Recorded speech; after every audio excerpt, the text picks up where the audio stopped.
Well, howdy, happy Friday, and welcome to another edition of the Hangout Hour at the Stock Show, sponsored by our friends at Hecton Crop Insurance. I'm Josh Johns. And I'm Tabon Sharifi. And Tabon, you know, this is our last show. Yep. Our last show. It is our last show, and it's bright and sunny out here, Josh. It is bright and sunny. You know, we were dealing with a few clouds earlier, but they seem to have just kind of broken up. A lot of sunshine. A little bit. It'll probably stay like this for the rest of the day. Plenty more sunshine, more heat as well. We're seeing the 80s as we head into this afternoon, and those breezy winds. I mean, you can definitely see that out here. Oh yeah, very windy, very breezy out here. Those gusts, you know, up to 45 miles per hour. So still looking at that slight risk to see some elevated fire danger as well.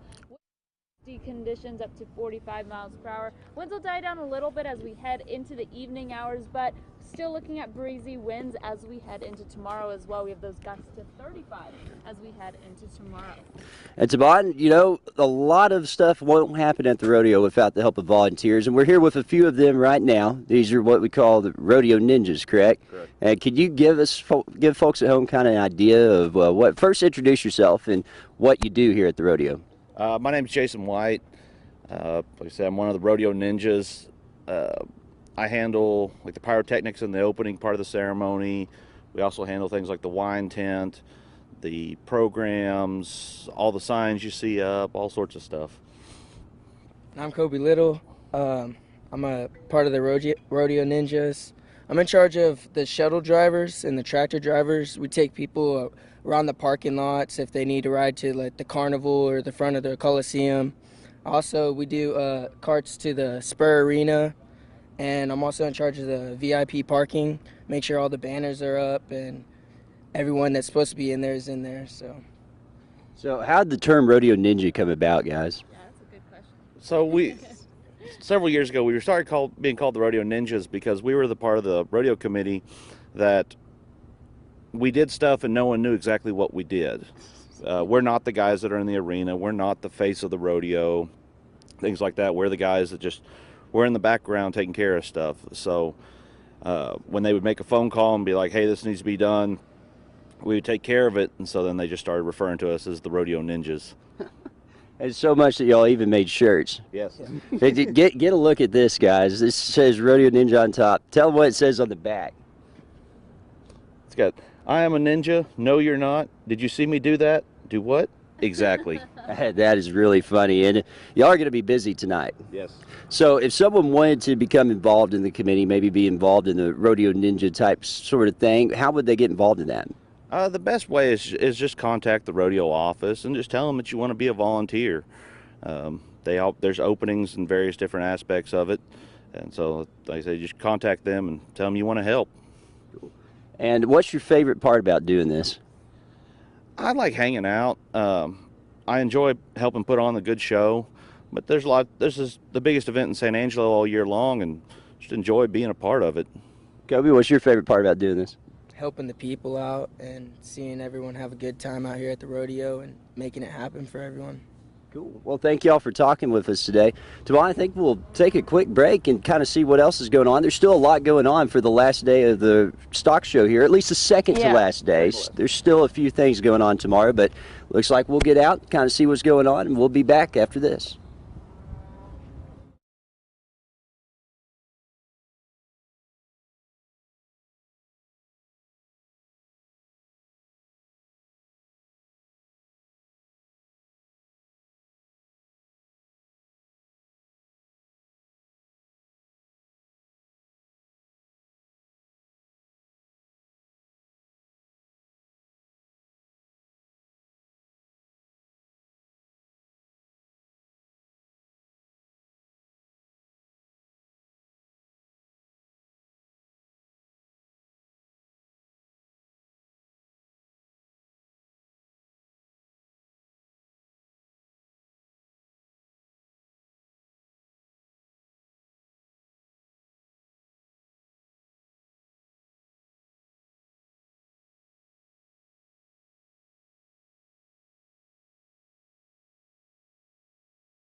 Welcome back to the Hangout Hour, sponsored by Hecton Crop Insurance. Right now we're in the First Community Spur Arena at the rabbit show going on. If you couldn't tell, we got some rabbits here. So tell us a little bit about what you're doing here and what's going on.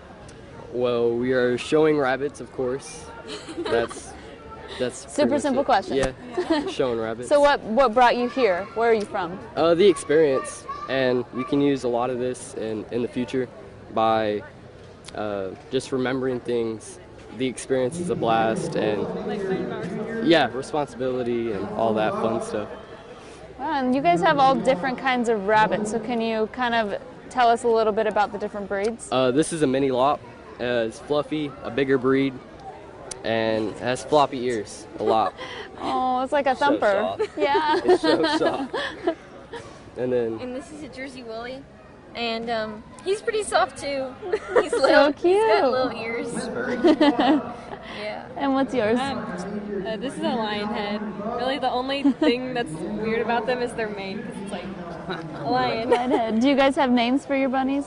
Or rabbits, I should say? This is a Borat. Borat? This is Leandro. Oh. and then bodacious. Bodacious. That's super cute. What's your favorite part about being involved? Probably like being able to see like all the other different kinds. It's really cool to like, I don't know, you see something and you're like, wait, what? Like, that's even a thing? Yeah. That's awesome. What's your favorite part? My favorite part is getting to make an impact. You know, like you see a lot of young people and you can help them out, and it's really fun. Cool. And what's your favorite part? Favorite part is just the experience. It's just a fun thing to do, and you get out of school. Of course, that's a good answer. So what do you have as advice to any kids that want to maybe do this next year? Just like, it's really not that much work. Just go for it if you want to do it. You can probably do it. Like, it's really fun too. That's awesome. And so when you're showing the rabbit, what is the judge looking for exactly? What do you have to do to show a rabbit? The head size and the fur quality, make sure it has all of its nails, and make sure it's clean underneath, and his feet, his tail's not broken, etc. Just basic stuff. So the judge is just looking basically at looks with these then? And the muscles, like the shoulders, the hindquarters, and make sure it's filled out through there. Where y'all from? Little River Academy. Okay. And I've got to ask, is this any of your guys' bunnies? those are mine. Can you tell us a little bit about these? Because they are huge.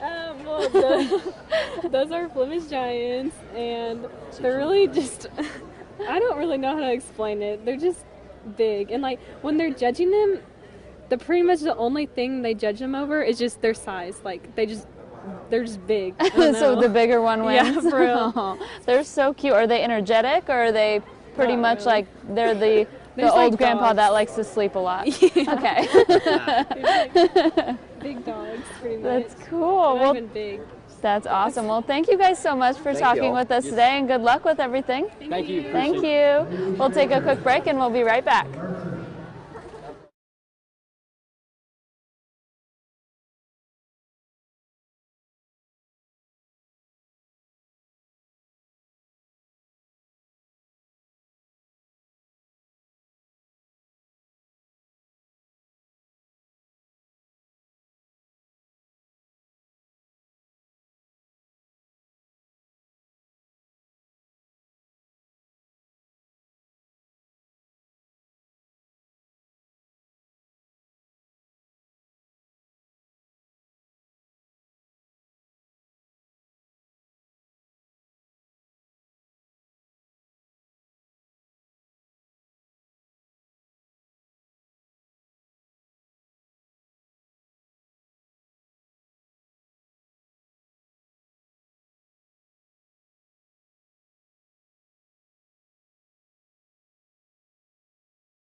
Welcome back to the Hangout Hour at the Stock Show, sponsored by our friends at Hecht & Crop Insurance. Bob, we're in the Spur Arena. You already saw plenty of bunnies. I know. I think I've already gotten my favorite part of today. Well, I'm not going to lie. The bunnies are so soft.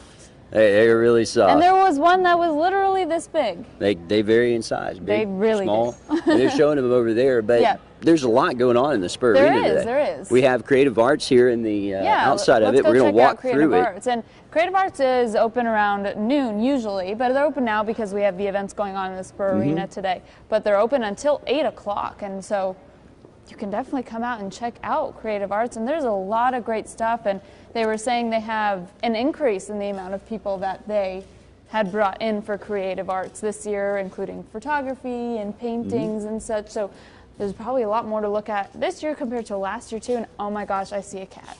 And Savannah already found her favorite picture. I already found the cat. Look at the close-up. So it's not only... Oh, it's so cute. So yeah, there's photography.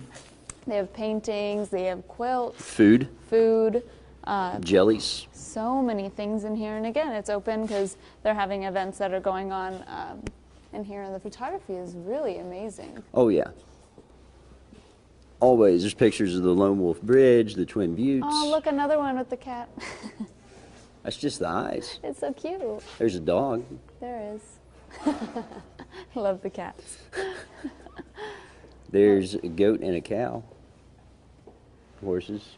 A person. Awesome to see how many people, you know, send in all their information. And for next year, for those who want to, you know, be a part of the Creative Arts Building, you just go to the website and you can, you know, fill out the application form from there and submit your work. And I think the fee next year is going to be $2. Okay. It's $1 this year. I think they're making it $2 next year. But even up top here, you got quilts. Right. All the Quilts awesome with quilts. all the food, and clothes. You can. There's plenty of categories have some in clothing over there as well. They had clothing. Oh, it's over in that. Yeah, entrance, it's right not in this over entrance. here, right and in here's the middle. Legos. They even have Lego sculptures. Wow. Did you make Legos a lot as a kid, Josh? Always. Yeah? I liked making stuff on my own sometimes. How did they Had something turn that out? looked like that. Well, I had a mobile chase lab. Had a mobile chase lab with a radar on it. And then they also have ceramics, too. Ceramics, quilts. And just underscores all the talent we have in the Concho Valley. Yeah, definitely. Plenty of artwork here. So right now, tell us where we're making our way to right now. We're we have making a couple our way to events the in here. consumer decision-making contest that's 4-H and FFA that's going on also in the Spur Arena. They got 2 events going on in the Spur Arena today, so they kind of split it up, and that's what's going on over here. So we're walking through Creative Arts, get through there. And can you tell us a little bit about consumer decision-making? From what I understand, I'm not completely sure, it's kind of a class on adulting. Because you're sitting there and you're saying, what's my best purchase on some of these items? I was never involved in it. I hadn't even heard of it until this year. They even have jewelry. Absolutely. That's really cool. So that's where we're going right now, seeing if we can grab an interview. They could tell us a little bit more details about what they're doing there. Yep. And so while we search out that interview, and kind of see what they're, you know, doing specifically, like with their tables that are set up, you know, what activities they have planned to kind of get into the decision making. Yeah, well, it seems like a pretty cool event. You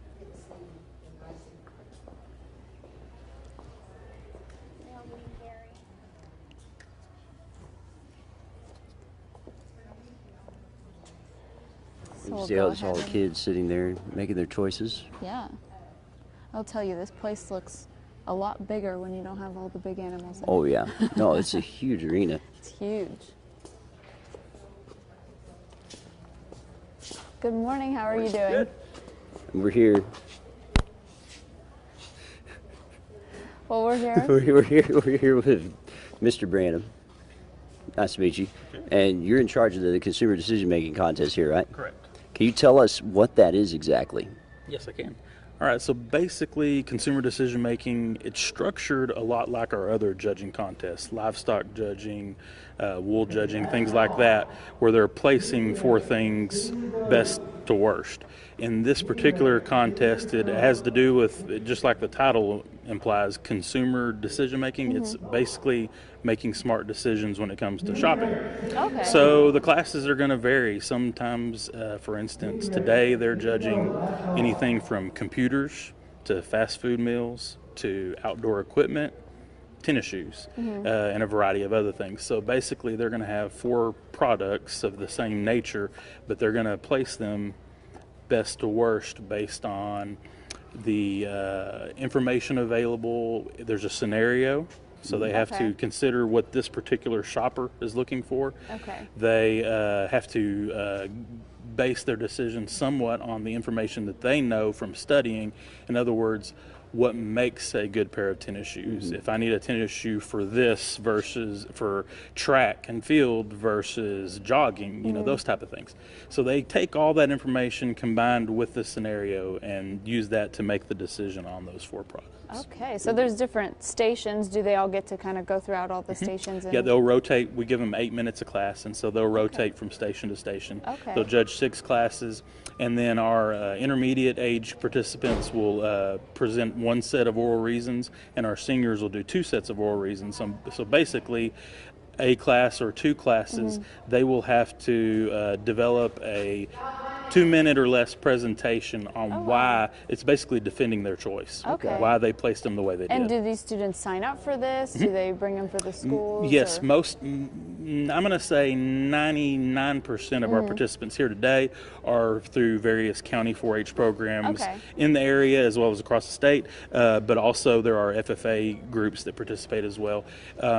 In some of our other contest areas like livestock judging, you'll see a pretty even split between FFA groups and 4-H groups. This contest is a heavy 4-H type contest.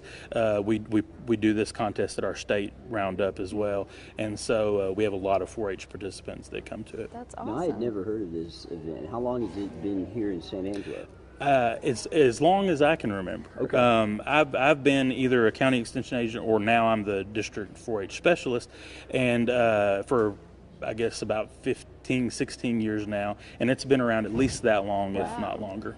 What's your favorite part that you think the kids can learn from Well, here? I'll tell you, and I used to coach this as a county agent. I had a lot of kids participate, and my own children have participated in it as well.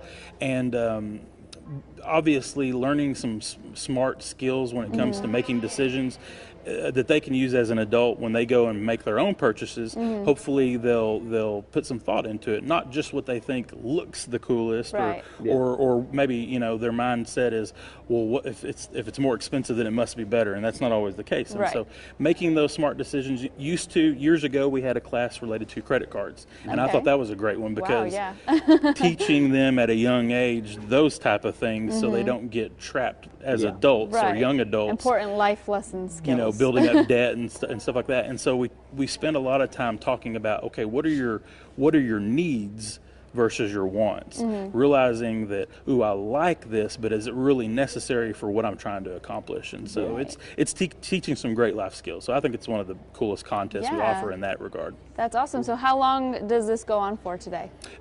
We started this morning, just a little bit ago. We started at 10 or 10:30, and we'll be done a little after lunch. It's a pretty quick contest, 6 classes, 8 minutes a class, so you're looking at less than an hour for the judging part, and then probably another hour or so for the oral reasons part, and then we tabulate and do awards, and everybody goes home.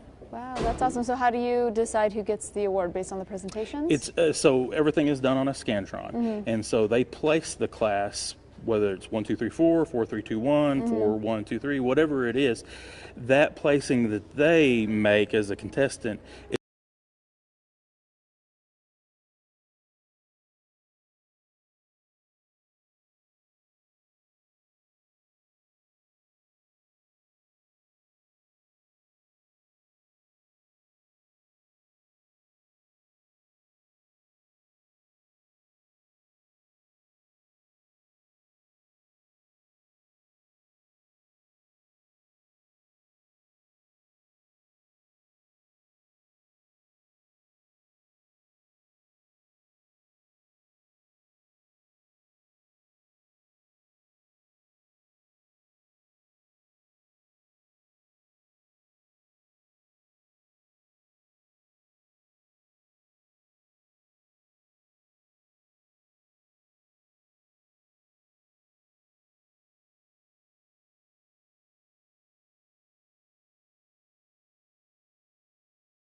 You do it.